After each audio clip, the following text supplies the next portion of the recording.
Technology, science, space, environment, people. places. It's all totally awesome.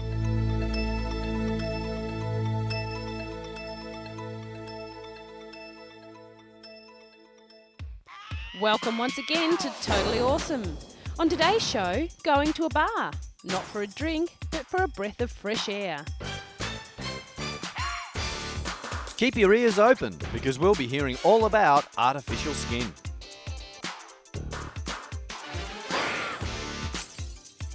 We take a trip to an amazing mountain that keeps burning all through the night. And this man can play you a popular tune. The instrument? Wine glasses.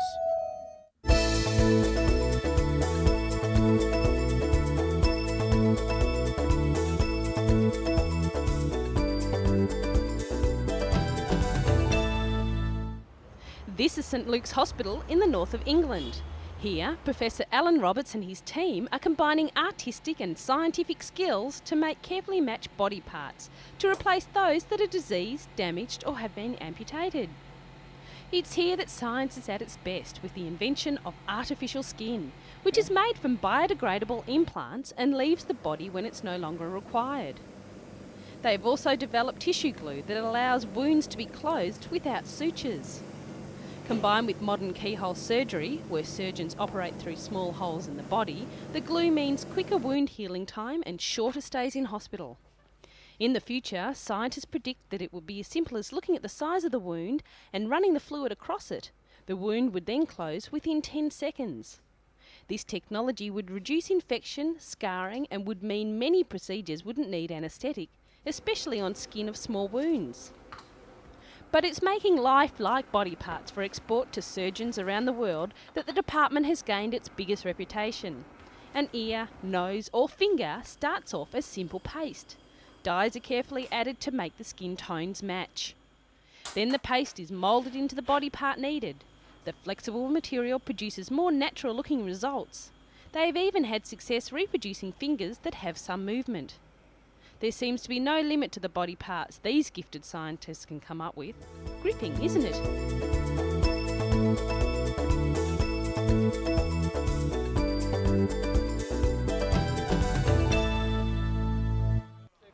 They may look like ordinary bags, but these refrigerated cases contain human tissue.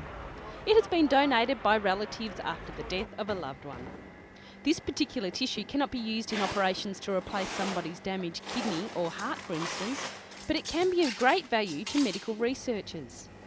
Bob Anderson, who heads the newly established Human Tissue Bank, says the users of the tissue are bioscientists, being the biologists, cell biologists, toxicologists, people who look at the risks associated with taking drugs, people who are trying to find new drugs, and medical doctors researching basic medical and biological problems.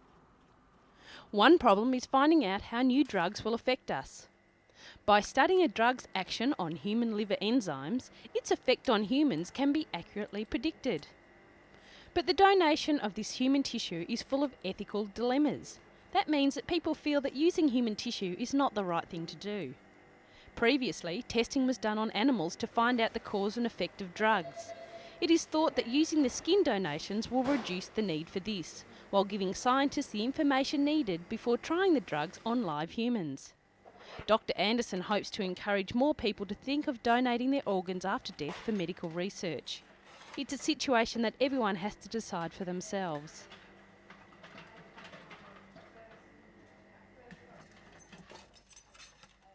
Science, constantly keeping your mind ticking over.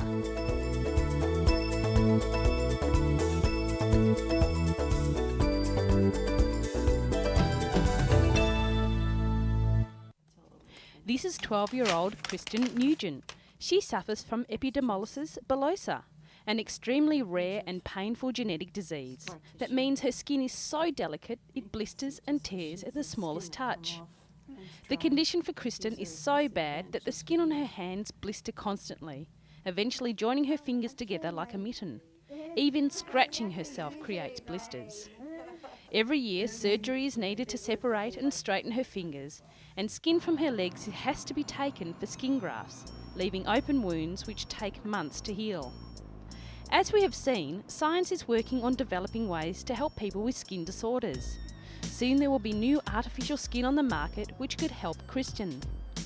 The bioengineered skin was invented by Dr. Michael Eisenberg, who has devoted his life to developing the product after his son was born with the same disease. The cultured skin is made from the cells taken from baby circumcised foreskins.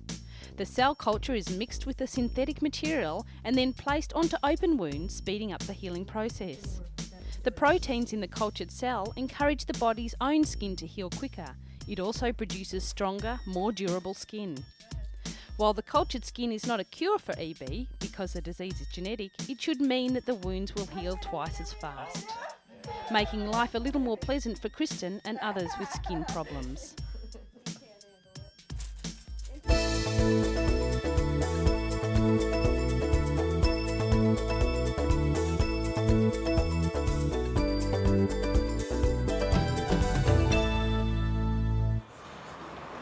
What's in a name?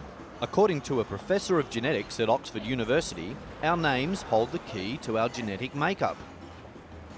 Professor Brian Sykes has established a link between genes and surnames after examining the Y chromosomes of a group of British males with the same surname as himself. The DNA of 61 Sykes men was collected by brushing the inside of their cheeks. The brush tips were returned and the cells clinging to the bristles were examined. Professor Sykes found the genetic fingerprint of just over half the Y chromosomes of every Sykes male was identical. Chromosomes are the structure in each and every one of us that carries our genes. Genes contain all the information that is needed to make us who we are. They are passed on from our parents and ancestors. The X and Y chromosomes are the information needed to make us a boy or a girl. We get this information from our mother and father. A girl has 2 X chromosomes and a boy an X and a Y chromosome. Professor Sykes used the information created in the Y chromosomes to do his research. The reason he followed the males with the same name is because it could be likely that any Sykes females might have changed their name through marriage. And the Y chromosome is only carried in males. There's such a lot of variation in the Y chromosome in different people. You can recognise thousands of different versions if you like. And the versions which you see in the Sykes we haven't found anywhere else in the UK, he said. The Sykes family comes from the Yorkshire area in northern England. Genealogists had previously believed there were lots of Sykes founding fathers. This is because the name means a boundary stream, a very common sight in Yorkshire. To their astonishment, the findings show all living British Sykes can trace their male ancestry back to a single founding male, an original Mr. Sykes. That means that we human beings are more closely related than we think, as Professor Sykes discovered. Research with other surnames reveals the same results. Professor Sykes is now mapping distributions of surnames throughout the UK. His work will help genealogists trace family heritage. This often becomes frustrating, especially when written records become unreliable or disappear around the year 1700. The work can also prove whether variations on names like Smith or Smythe changed from a spelling error or a different founding father.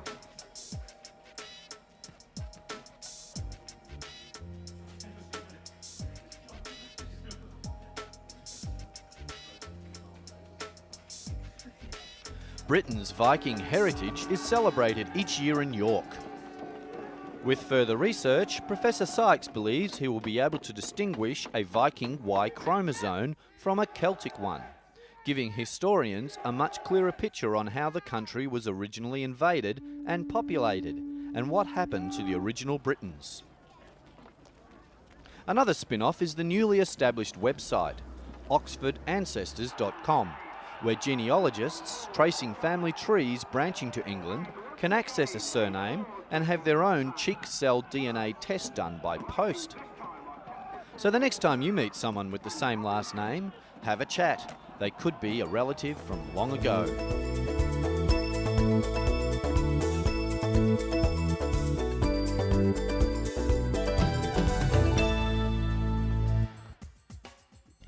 Still on the science of genealogy, it is estimated that 40% of the population of the United States can trace their roots through Ellis Island. Millions of immigrants arrive from Europe and elsewhere with dreams of a better life. Finding information on these ancestors has been difficult in the past. Now, a new interactive computer has opened for families to find their roots. The database is also available on the internet. One of the biggest challenges involved was transcribing the manifests with the names of 22 million immigrants. 12,000 volunteers put in nearly 6 million man-hours to complete the task. Wayne Metcalf, the project manager, said the task was difficult, especially reading the different handwriting and the multitudes of names from around the world. The program also allows people to add to it. It's like making a scrapbook. You bring in photos and documents, scan them, and design your own page.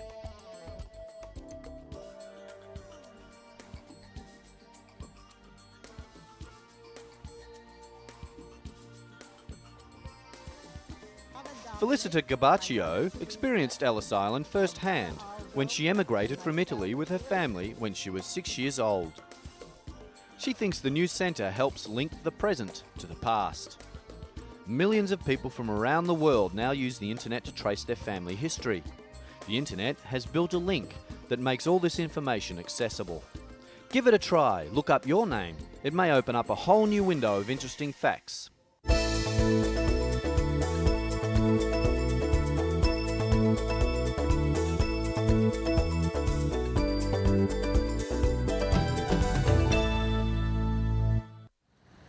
If there's someone close to you that's had heart trouble, you know that they're often under a lot of stress over fears that they may experience new problems once they get out of hospital or while moving about. This is 52-year-old Julius Sepp. He had a heart attack in 1990. Since then, he has been suffering from irregular heartbeat. Because Julius is a salesman, he is mostly on the road and says he has felt dizzy and uncomfortable on a few occasions while driving. Introducing Vitaphone, a company based in the German town of Eisen. They have an amazing invention set to hit the market soon, a mobile telephone which can transmit a heart disease sufferer's ECG to a service centre within seconds. An ECG is an electrocardiogram. It's a machine that can monitor the electrical activities of the heart. When a heart is beating normally, a steady pattern is formed. When there's a problem, the ECG shows an erratic pattern. From there, medical staff will be able to diagnose the patient's condition and immediately evaluate the data sent by the phone. If necessary, the medical staff can then arrange for help. One button on the phone automatically dials the service centre 24-hour number, while another records the patient's ECG. 4 electrodes on the back of the phone read the patient's heartbeat as he puts the mobile phone to his chest.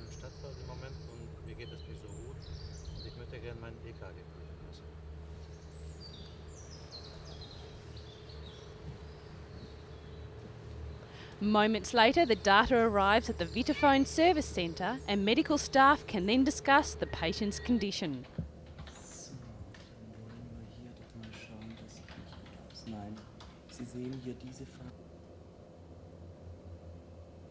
The heart telephone is also equipped with a global positioning system, or GPS, which allows the phone's user to be located in a case of emergency by sending out a constant beacon. Vitaphone says the telephone price will be around $680 with a monthly fee of $45. Not a bad price considering you're in care 24 hours a day.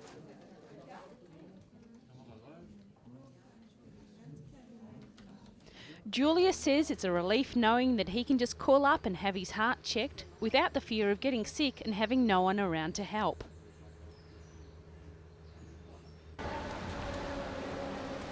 Visitors at the CeBIT annual computer fair in Hanover got a first glance at the Heart phone recently, as its makers were one of the 8,100 exhibitors from around the world to present their latest inventions. CeBIT claims to be the world's largest computer fair, and multimedia mobile telephones were the focus of attention this year. People flocked to the exhibition, and the Heart phone attracted a lot of attention from people with heart problems or members of the family who may have suffered from a heart attack.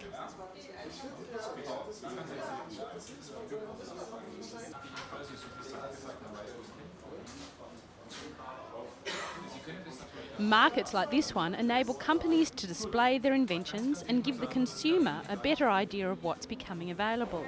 The Heart phone certainly got the thumbs up on all accounts.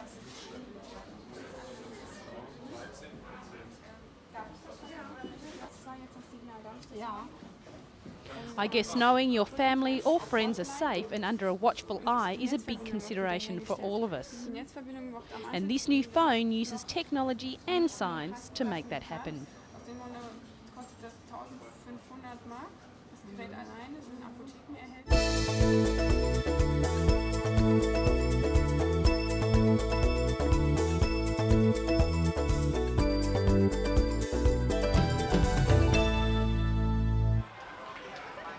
Feeling like a breath of fresh air? Simple. Go outside. Or you could go to an oxygen bar. They have already proven popular in countries like Japan and Hong Kong, but now it's Thailand's turn to breathe in the fresh air. The country's first oxygen bar recently opened to the public